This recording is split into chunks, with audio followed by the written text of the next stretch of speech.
Assalamualaikum warahmatullahi wabarakatuh. Alhamdulillahirabbil alamin. Alhamdulillahilladzi anzala 'ala 'abdil kitaba wa lam yaj'al lahu 'iwaja qayyima. Shalatu wassalamu ala sayyidina Muhammadin wa ala alihi wa sahbihi ajma'in. Amma ba'du. Kepada para santriwati, santriwan, santriwati Ma'had Al-Jami'ah yang Jember yang dirahmati oleh Allah Subhanahu wa taala. Alhamdulillah, dalam kesempatan ini kita bertemu kembali dalam satu program online yang diselenggarakan oleh Divisi Ta'lim, yang mana acara ini merupakan acara rutinitas kita yang dilaksanakan setiap habis subuh. Dan dalam kesempatan ini saya akan melanjutkan lagi acara atau mengaji kitab Ta'limul Muta'allim, bab tentang penjelasan kapan dimulainya mengaji dan bagaimanakah atau apakah atau seberapa banyakkah ukuran-ukurannya atau takarannya ketika memulai mengaji, dan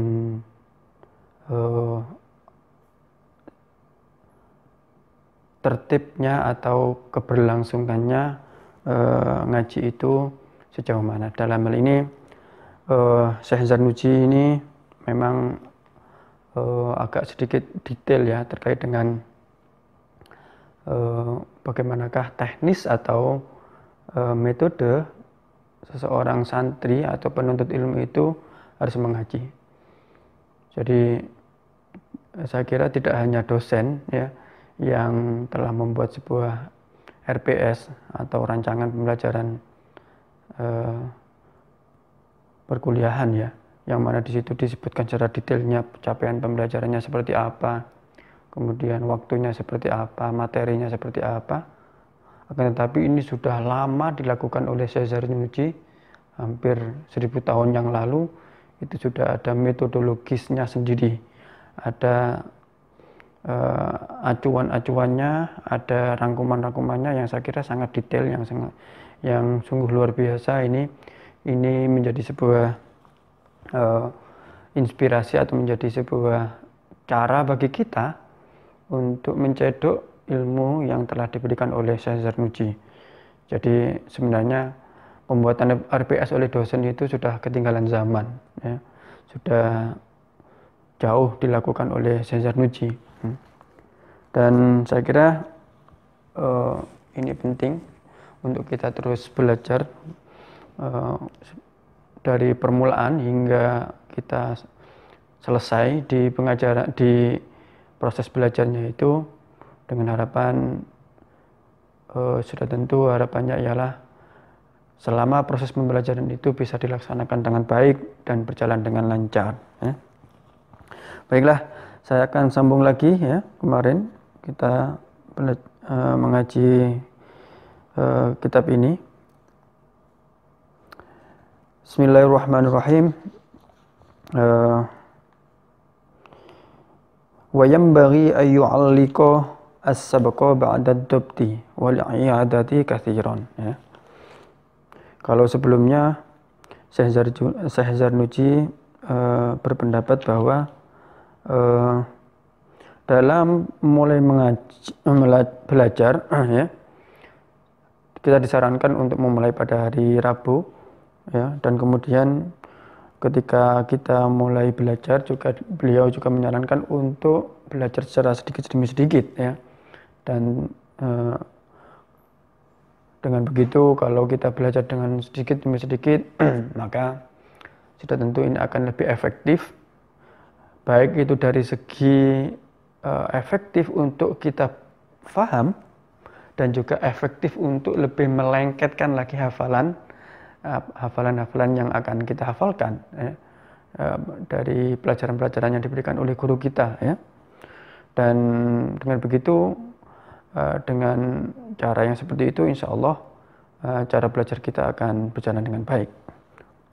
Dan untuk seterusnya, Syekh Zarnuji mengatakan wayam bagi ayu aliko, wayam bagi lan semestine apa ayu aliko yento gawe catatan atau nulis catatan sapa santri sapa thalib ya as-sabqa ing pelajaran ba'da dhabti sakwuse wis faham atau wis menguasai pelajaran wal i'adati lan mengulang kathiron kang akeh fa innahu mongko sak temene membuat catatan yu'alik ya fa innahu mongko sak temene yu'alik iku nafi'un bermanfaat jiddan hale nemen sangat bermanfaat sekali wala yaktuba lan ojo nulis sapa al muta'allimu wong kang menuntut ilmu syai'an ing suwiji-wiji la yafhamuhu kang ora faham la yafhamu kang ora faham sapa muta'allim hu ing syai' fa innahu moko sak temene sesuatu itu ya atau ilmu baru itu ya iku yurithu mewarisi atau membuat seseorang yurithu kang mewarisi sapa muta'alim kala latatabi'i ing suasana yang bosan atau yang menumpulkan kebiasaan atau watak atau karakter ya wa yudhibu lan ngilangi apa menulis ya, yang tidak paham itu al fitnata ing kecerdasan ya. Wa yudayyi'u lan sia-siakan ya atau menghabiskan menulis yang tidak paham auko tahu ing waktune muta'alim. Keterangan ini jelas menunjukkan bahwa Syekh Zarnuji menuntut kita untuk rajin menulis apa yang telah disampaikan oleh guru ya.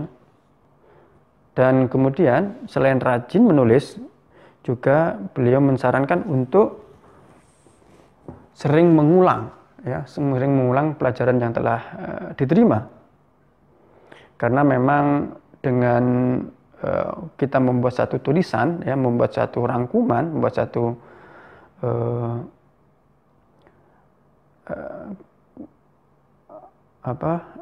kesimpulan-kesimpulan atau rangkuman-rangkuman yang telah kita pelajari, ini sudah tentu akan memberikan kita kelebihan, terutama ketika kita sudah selesai mengaji dan kemudian ketika kita kemudian untuk membuka kembali buku atau kitab yang telah kita pelajari, itu setidaknya kita tidak hilang sama sekali apa yang telah kita pelajari ya.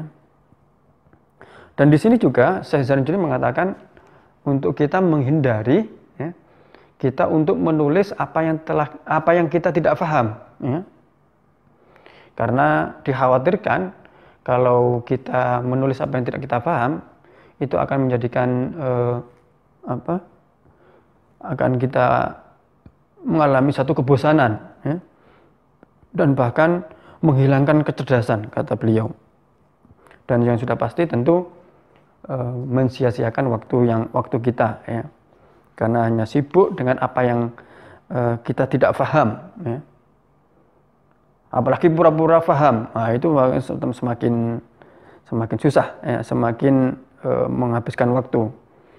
Ditanyain gurunya, awalnya paham, ternyata ketika disuruh memberikan penjelasan atau mengingat apa yang telah disampaikan ternyata tidak paham. Wayam bagi lan semestine apa ayyajtahida yento bersungguh-sungguh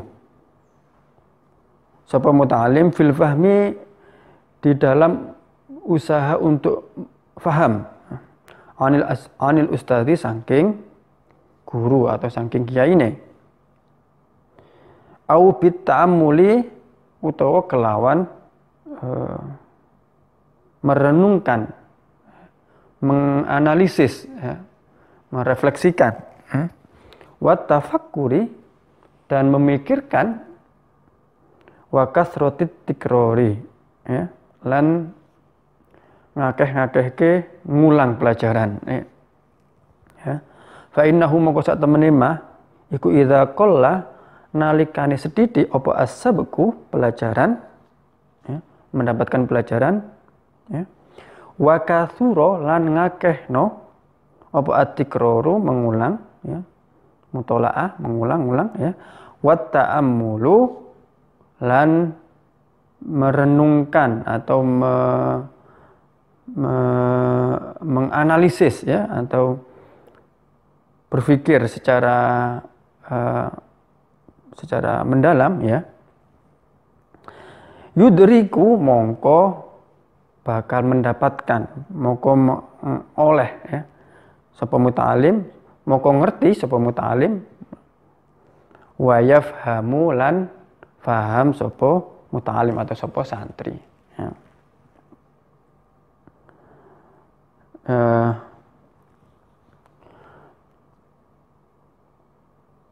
Di sini Syekh Zanuji juga mengatakan selain kita belajar secara membuat catatan kemudian mengulang, hal lain yang saya kira ini penting juga menurut Syekh Zanuji ialah dalam kita untuk belajar atau mendapatkan pelajaran yang disampaikan oleh guru itu tidak hanya sekedar menerima atau tidak hanya sekedar mendengar ya, mendengarkannya sambil ngantuk-ngantuk ya, atau apalagi mendengarkannya sambil pikirannya di rumah kangen sama orang tua, kangen sama ibu kangen sama masakannya emaknya, kangen sama pijitannya bapak nah, itu belajarnya itu tidak akan pernah bisa selesai, tidak akan pernah bisa paham ya. Makanya dikatakan di sini ketika mendapatkan pelajaran itu dengan ta'amul ya. Dengan ta'amul itu apa? Dengan berpikir secara kritis ya. Ta'amul itu bisa diartikan menganalisa apa yang telah disampaikan oleh guru ya. Tapi kalau di taklim ya boleh lah secara kritis-kritis kayak di kelas di kuliah gitu kan. Misalnya guru dosennya dibantai, misalnya dosennya dibantah gitu kan. Kritis ya ada tempatnya saya kira, meskipun sesungguhnya kritisnya di perkuliahan itu juga harus ada batasnya ya. kritisnya yang bertempat itu ya nggak ada masalah, atau kritisnya dilandasi oleh argumentasi yang kuat, yang kokoh, dan dilandasi oleh pemahaman yang betul, maka itu adalah hal yang berguna dan bermanfaat ya. Dan juga kita berpikir secara mendalam. Oleh karena itu dengan cara atau metode seperti itu maka kita akan lebih mudah lagi untuk memahami dan mengerti subjek pelajaran yang telah diberikan oleh para guru atau kiai kita ya. Oke, seterusnya Qila dikatakan, ada satu ungkapan ya, hifdzu harfaini utawi ngapal ke rong huruf iku khairun lebih apik min sima iwakroini daripada mendengarkan dua kalimat. Khairum min sima iwakroini ya. Itu lebih baik daripada mendengarkan dua kalimat. Wa fahmu harfaini lan faham dua huruf iku khairun lebih baik, lebih bagus min hifdzi waqroini saking ngapalke dua kalimat ya. Ini ada satu istilahnya, ada satu ungkapan, ada satu prinsip atau suatu semboyan yang mana dikatakan bahwa menghafalkan dua huruf ya, itu lebih baik daripada hanya sekedar mendengarkan, meskipun kita mendengarkan lebih banyak dari dua huruf yang dalam ini dikatakan dua kalimat ya. Itu tapi masih koma ya, masih ada terusannya. Akan tetapi katanya faham 2 huruf itu lebih baik daripada menghafalkan 2 kalimat. Nah, jadi artinya ungkapan seperti ini menjelaskan tentang pentingnya kita memahami satu subjek atau satu pelajaran yang telah diberikan oleh guru. Ya. Makanya saya kira kita bisa meneladani apa yang telah dicontohkan oleh Nabi Yuna, Nabi kita Shallallahu Alaihi Wasallam, yang mana dalam beliau mengajarkan, ya, mengajar kepada para sahabatnya itu step by step, sedikit demi sedikit. Ya. Jadi kita mungkin pernah belajar atau pernah membaca tentang sirah Nabi, tentang kisah Nabi, ya, yang mana Nabi itu, dan bahkan saya tidak hanya pada eranya Nabi sebenarnya, pada eranya sahabat, pada eranya tabi'in, ya, itu sistem atau metode yang diberikan kepada para muridnya itu sesungguhnya hal yang sangat luar biasa, yaitu memberikan sedikit demi sedikit, ya. Tidak kayak sekarang langsung disuruh ngapalno langsung rong lembar, telung lembar, ya, nadomannya, ya. Jadi kembali lagi ke masalah atau kembali lagi ke kisah Nabi, yang mana Nabi itu untuk memastikan bahwa para sahabat ini mendengarkan dengan baik dan sekaligus memahami apa yang disampaikan oleh Nabi, ya, itu beliau mengajarkannya, ya. Contohnya ya, ketika beliau mendapatkan wahyu Al-Quran, ya, maka beliau selain beliau sendiri menghafalkan langsung dari Jibril, tapi beliau juga menggunakan metode yang sama yang disampaikan oleh Jibril kepada para sahabatnya, yaitu dengan cara, ya, diberikanlah satu maksimal 2 ayat yang disampaikan kepada para sahabatnya, para sahabat Nabi. Ya.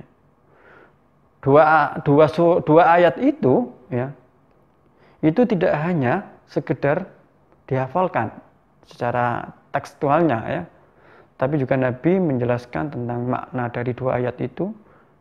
Dan yang paling berat saya kira pada zamannya Nabi itu ialah tidak hanya semata-mata memahami, tidak hanya semata-mata menghafalkan, tetapi juga mengamalkan apa yang telah diperintahkan atau yang telah diajarkan kepada sahabat Nabi, ya. Jadi saya kira ini sangat penting bagi kita, tidak apalagi pada zaman sekarang ini, ya, karena kita dikejar oleh target, misalnya oleh pengelola ma'had, misalnya dalam 1 semester ini harus menghafalkan berapa bait, menghafalkan berapa nadhoman. Jadi tanpa menghasilkan atau mendapatkan kualitas yang baik, sudah tentu ini akan mungkin hanya menjadi catatan atau menjadi dokumentasi yang baik terhadap prestasi anak-anak, tetapi ini tidak menjamin terhadap kualitas yang didapatkan oleh para santri, ya, kalau kita hanya mengejar target. Jadi memang hari ini kita bisa menyaksikan fenomena atau tren yang terjadi di mana-mana, yang mana semuanya mengejar dengan waktu, ya, terkejar dengan waktu. Nah, jadi tidak hanya orang yang mau selesai kuliahnya dikejar oleh skripsi, atau mungkin juga tidak hanya seorang gadis yang dikejar untuk mengakhiri masa jomblonya, juga semuanya kalau hanya dikejar secara kuantitatif, maka itu akan menghasilkan individu-individu yang secara kualitatif itu dipertanyakan atau perlu diuji kembali, ya, hal-hal yang tidak dilakukan secara metode yang baik.